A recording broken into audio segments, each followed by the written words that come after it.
In this video, I'm just going to make a couple of comments about some of the answers provided in the first assignment. Many of the questions are obviously opinion-based, so there's no absolute right or wrong answer. Some of the things I was looking for, however, in some answers is your ability to, in the first one, provide something close to an actual experiment, do a little in-depth critical thought about some of the parameters that might be involved in designing an experiment, testing the G-spot. On the next set of questions involving women discussing their saggy breasts and breast size, many of you said it's probably just a Western thing. Well, I'd be interested in conducting that experiment. There are researchers who claim that firm high breasts are probably an evolutionary adaptive desire because that would reflect a younger female and a woman more capable of having more babies. Well, women are capable of having many more babies than men. There is an upper limit of that, and part of that is due to age, which tends to co-vary with sagginess. Gravity takes its toll over time. I'm not telling you it's definitively universal, but it'd be an interesting study. How would you conduct such a study? Well, you could ask women around the world, do you prefer saggy, firm, or do you wish you had saggy, firm, or neutral, doesn't matter, breasts? You could have several pictures of breasts, 20, 30 pictures of breasts, and you could have varying cup size and varying sagginess, just as long as the other attributes remain the same, and ask women and men to rank order these from most attractive to least attractive. Sagginess is on one part of the equation. Do Westerners probably view breasts differently, or at least in the States, than other countries? Certainly. So there's multiple reasons why people in the United States may look at breasts differently than other countries. But to get to the core question, saggy versus non-saggy breasts, are they viewed universally equally attractive, or is it just a culture thing? Would have to be studied in a more systematic manner. Appreciate part of the reason the book asks you that question is it overemphasizes, in my opinion, very much cultural aspects and not biological ones. Keep in mind, 40 to 60% of everything about you is biological or inherent. 40 to 60% is social, and up to 20% we don't know about.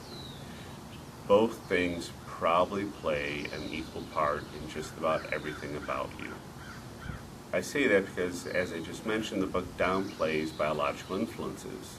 We saw that in the chapter about gender, and we see that in chapter 6, where it says, yes, sexual things may happen in the womb, but largely these things become socialized. We look at gender identity. According to the book, a lot of that is socialized, how men play with their sons, what toys are given. But if you think about it, there's ample evidence that there's a lot of gender effects that are inherent and biological. I don't think you need any more evidence than transgendered individuals. People who believe they were born into the wrong body. You can try as hard as you like to take a transgendered individual. If they self-identify male but have female genitalia, the effects of socialization aren't gonna change that person's self-identity toward their gender. The last one I want to point out, the last question I want to talk about is the one about penis size. Two things. Many students answered that, well, men don't know what an average size is because they don't compare. Men have ample opportunity to compare. We take showers together in gym class. We grew up doing that.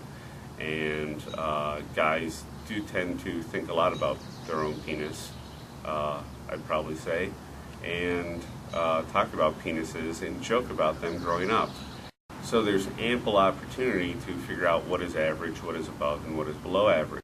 But again, empirically, the best thing to do would be a study. Go out and ask, do this as a study. Let's find a couple hundred men and ask them what they believe the average penis size is and see how accurate they are. Two other things about that video. One, I'm very disappointed in how biased the book asked the question about Penthouse and getting information from popular magazines. Not that I believe you should get advice from popular magazines, but to say that it's disseminating incorrect information is not the way you ask the question. That's obviously leading you to the foregone conclusion that the information is wrong or always wrong.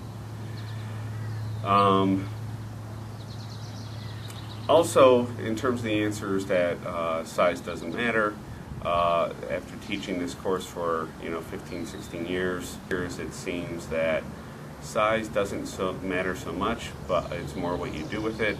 However, there is a Mendoza line. Just like in baseball, you have to hit a certain percent, and for women, it has to be at least a minimum size. Generally, that's the answer provided by the group. I hope you enjoyed the exercises, found them educational, and hope you look forward to taking the next test.